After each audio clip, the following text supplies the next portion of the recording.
Guys, we start the Pinder Report with, we'll pull back the curtain a little bit. Before the show, we have to get all kinds of images and video, get them to our boy Alex, who's going to play them when we call for them. Clip one of the Pinder Report today is called Kadri Shift from Hell. Let's all feast our eyes. Well, it doesn't really narrow it down. Which one would it be? Well, there's one egregious turnover. That gives Chicago the puck. Don't worry, 3 on 4. Pinches Tons of numbers. And 3 on 4. And how do you? So A, soft play at the Chicago blue line leads to change of possession. B, lots of time and space here, doesn't get it to a teammate and shies away from potentially having to take contact, and it's an easy setup for the Hawks. That's Nazem Kadri's worst shift as a Flame, fellas. Shies all right. That could be his worst shift in the NHL. And to make one mistake, every player does it. It's not a thing. But after making a soft play at the Chicago blue line to follow it up with an even softer play 10 feet from your net, I have a tough time with this one. My buddies would be playing that clip all summer for me. Hey, Redster, nice shift, right? Like guys close to you, and you would be just feeling shame. Yeah. It's like, can't hide from that one, can you? And look, I'm not here to say Kadri's not going to be a good Flame and this guy's bad and get him out of here and this or that. It was an awful time to have his worst game as a Flame. And we've said it before. This is a dysfunctional team right now. I'd like to see him on a non-dysfunctional team here very soon. That would be nice. Here's Afterburner last night with more thoughts on Kadri. Dean and I did an Afterburner. It was like, yeah, that's the worst Nazem Kadri game. It's got competition with tonight. That might be the worst one. It comes at a horrible time. And I can't pretend to be between people's ears. And when sometimes the guy's trying too hard, but it just looked like, how could you be so lackadaisical in this spot? Both the second goal, which ties the game for the Hawks, and the third goal, which gives them their second lead of the night, are lazy, low effort plays from Kadri. Chicken shit. That one in the corner and the first goal he gave up was, that is, I got a kids hockey. I've seen braver kids in the 10-year-old hockey. That's tough. Scared. Yeah. And not caring. I'm sorry. Dean, would you like to add on, or do you feel like we covered it there? I feel like you guys covered it last night. I feel like if you need further opinion, just rewind the show today. You know who we haven't heard from today? Who's that? Nazem. Here's his comments after the game. Don't know you're going to like him necessarily. He was asked about that second goal for Chicago that gave him the 2-1 lead. Just turned it over. They made a nice play. Ice was getting a little chippy there at the end of the period. We got to simplify our game and just, can't make those mistakes. He kind of owns it, but he throws a little chippy ice. I don't know. Chippy ice. To there. That's not a nice thing. Both times was it chippy? When you crapped yourself in the corner and is this chippy here? That's chippy. There was a chippy ice play that you'd like him to own it a little more. And you know what? If you're the Chicago coach, you're probably even sour at your guy. Could you finish a check? What are you doing? You lollygagging in there? Like, go after him. Go cause a turnover. He was not in a crosshairs, had to spit it. I guess lots of time and space. I guess you did cause a turnover. What? That's shameful. Look at it's like one hand and turning away from the play. Well, and how about not like? Do you try to get back to the front of the net? No. Just gonna sit here. Oh dear, that was bad.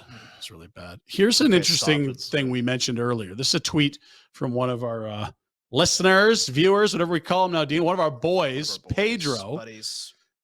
How is this the guy that when she sat down with Frank Saravalli at the All-Star game said, we need to play as a team and we'll make the playoffs?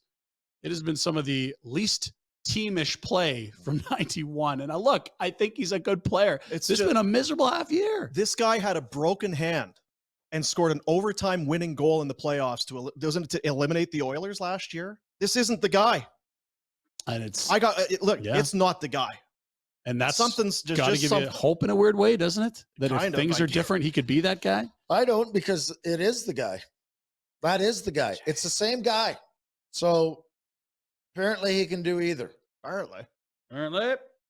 If you want more Kadri, which I'm sure everyone, there's an article as well. Oh dear, Ryan Pike weighing in on Really laying the hammer down with the.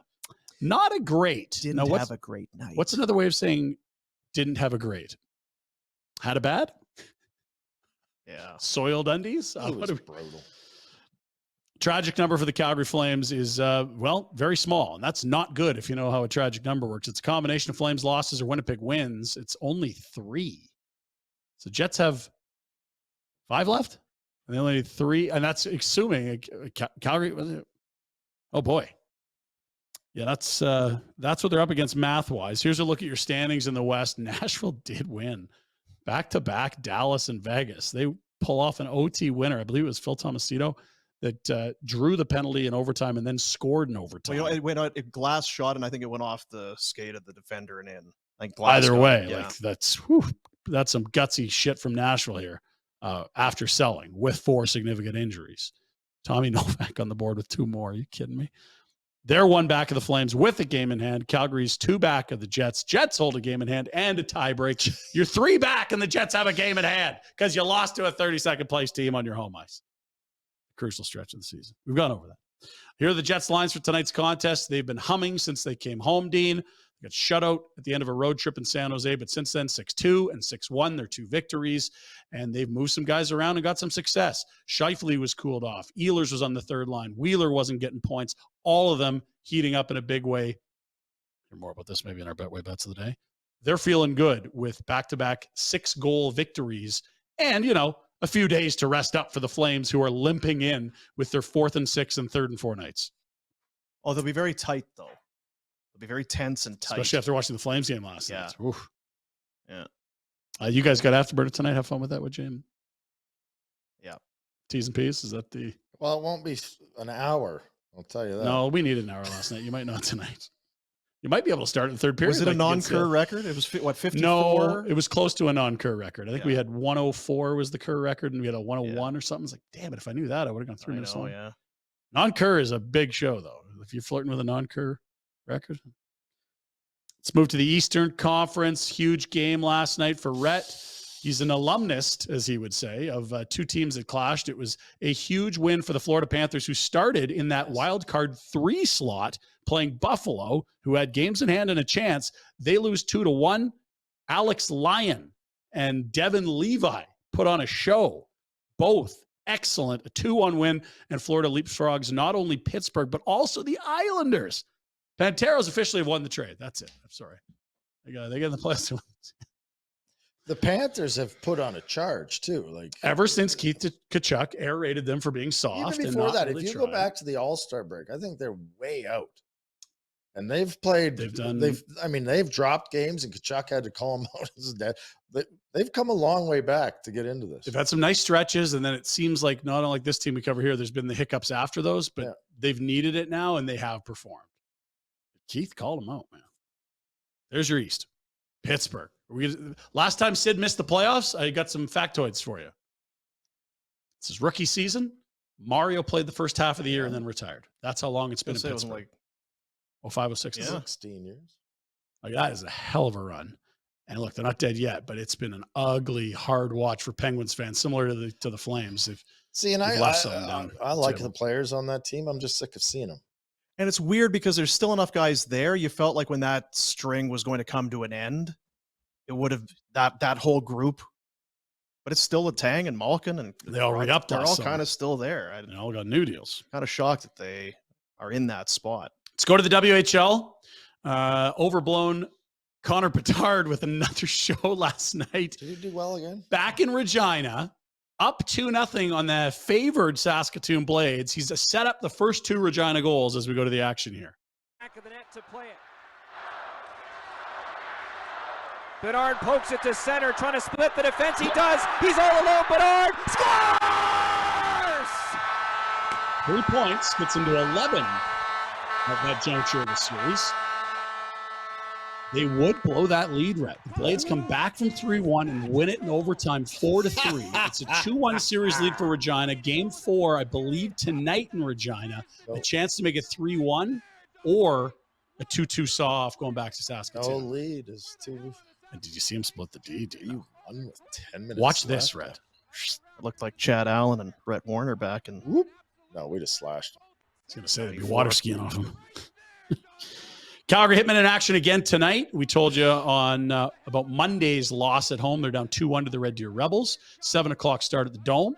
If you want to cheer on the Hitmen, man, if they could go back to Red Deer, tied 2-2, that would secure a Sunday Fun Day Game 6 at the Dome, which is what we want. It's a good thing, right? That's right. Sunday Fun Day. Very good. To baseball. Here we go. A reminder that despite how dark times can feel in Calgary Flames land, we are living in the golden era of baseball in some ways. So let's, there's a tweet here about, the God, no, that's not, our God Shohei Ohtani, who is sensational. Also, our good pal Mike Soroka back in action. We just showed that. He made a AAA start, 1 earned run, up over 60 pitches. He's building back up after missing time in spring training. Great bit of work for our boy Mike Soroka. So good Stretches, got to stretch those hammies, Mike. Buddy, Stretch those hammies out. get healthy and let's go. I'll fax him some stretching. Yeah. He can Fax him some hammies. Yeah. Masters Week continues today. Final practice nines and then the par 3 contest. You remember that one? No. Okay, you don't. All right. Here's a look at the Canadians. Who do we like? This is one of the things we're asking you in the Masters pool. You got to pick one Canadian. Corey Connors, 3 straight top 10s at the Masters. No one else done that. That's pretty unreal. Also, first ever Masters for Adam Svensson. We also see Mike Weir on the far right and Mackenzie Hughes in the white with the blue slacks. He's won this year, as did Svensson. That's how they got in. Connors is just really good, so he's there every year now. And Weir, of course, won it 20 years ago. Do you have a Canadian you like here, Dean, or do you remember the names of the guys not named Weir? Pete Connors, Stompin' Pete. Stompin' Tom Connors. boys. That's right. You walk carefully on those greens, Stompin' Pete. Stompin' Tom's boy. I didn't know he's Yeah, Bud the Spud. I like Bud the Spud. Dilsenberg. My Yeah. back still hurts when I hear that word. Rhett, do you have a favorite out of that group of the Canucks there? Mackenzie. Mackenzie. All right, very good. Here's the menu. Inflation's killing everyone, even in the States, Rhett, except in one place, at Augusta National Golf Course. Oh. It's a deal to be had, Dino. Now, you might have to zoom in, Alex, a little, but there's your pimento sandwich. Delicious. $1.50. $1.50. Beer, $5. Tommy's going. Bottled water, $2. Is he If going? Tommy's going. He brings some back for us. Chicken salad on a brioche, $3. Is this a currency we don't understand that's like worth 10 times the American dollar? How are these prices a real thing? Soft drink, $2. This is like 1985 pricing, right? Just another reason you got to go to Augusta National, right? By the way, over 425 people this morning had already signed up for the Masters pool. Check our links on social media. Get in there. Prizing announced. We got a golf bag. We got you and a buddy golfing the Glencoe Forest with our buddy Derek Newman, who's an Afterburner sponsor.